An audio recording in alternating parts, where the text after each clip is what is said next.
حلقے کے ہر ریاست کے ہر جگہ ہمارے لوگ اسی طریقے سے کام کرتے ہیں. کہیں کوئی ضرورت پڑ جائے تو ہماری جماعت کے لوگ شیطان کی طرح جن کی طرح آپ کے درمیان میں آ جاتے ہیں.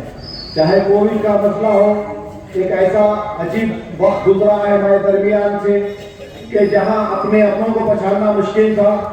باپ بیٹے دور تھے, بھائی بھائی سے دور تھا, پڑوسی پڑوسی سے دور تھا, مگر عوام کے درمیان میں کچھ چپکا ہوا تھا.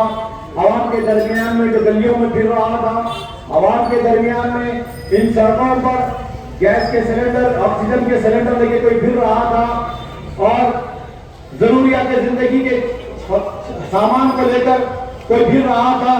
تو دنیا رش کر رہی تھی کہ مجلس اتحاد المسلمین کے کارپوریٹر حضرات اور مجلس اتحاد المسلمین کے ایم ایل اے اپنی جان کی بازی لگا کر, سر پہ کفن باندھ کر ایک مجاہدین کی طرح کام کرے آپ کے سامنے, اور آج آپ کے درمیان میں ووٹ کے لیے آئے ہیں. تو یقیناً آپ کے ووٹ کا حق ادا کر کر آپ کے سامنے ووٹ کے لیے آئے ہیں. جن لوگوں نے ووٹ دیا مجلس اتحاد المسلمین کو, جتنے حضرات بھی مجلس اتحاد المسلمین کو ووٹ دیے, ایک ایک ووٹ کا حق ادا کیا ہے مجلس اتحاد المسلمین کے ایم ایل اے اور کارپوریٹر حضرات سے. آج ملک ایسے نازک چوراہے پر آ کر کھڑا ہوا ہے جہاں ہر جماعت کی ایک قیادت ہے, ہر قوم کی ایک جماعت ہے, ہر قوم کا ایک اپنا امیر ہے, ایک اپنا لیڈر ہے.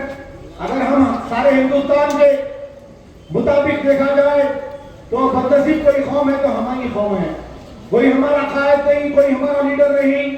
70 برس کی بے بسی کے بعد, 70 برس کی بربادی کے بعد, 70 برس کی لوٹ مار کے بعد ایک قیادت ابھر رہی ہے حیدرآباد سے, تلنگانہ سے.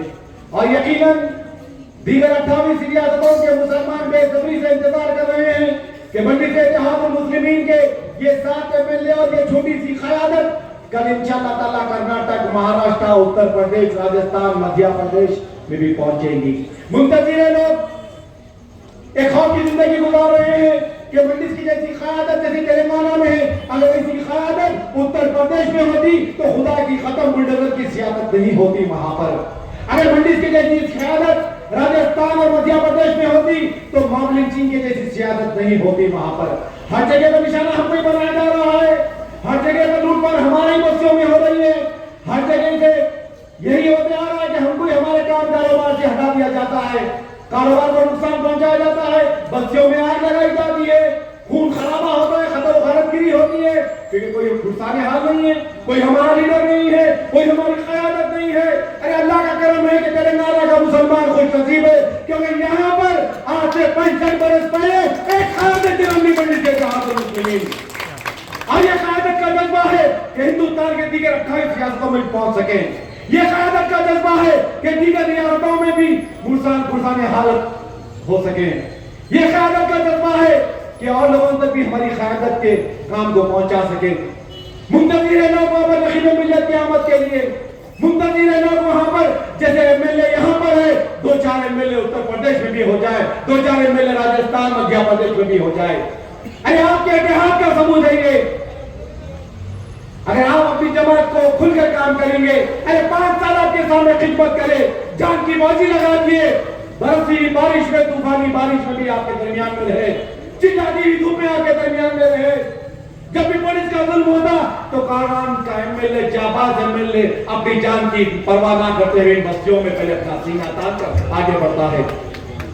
یہی کارپوریٹر آپ کے درمیان میں گلی گلی پھرتے ہیں, یہی صدور مزمنین آپ کی گلیوں میں گھس کر جائزہ لیتے ہیں. ارے اخلاقی فرض بنتا ہے آپ کا. ہم نے 5 سال آپ کی خدمت کی, پوری ایمانداری کے ساتھ خدمت کی, پوری دیانتداری کے ساتھ خدمت کی, ایک اچھی نیت سے خدمت کی آپ کی. اب آپ کا اخلاقی فرض بنتا ہے کہ احسان کا بدلہ احسان ووٹ دے کر چکانا چاہیے.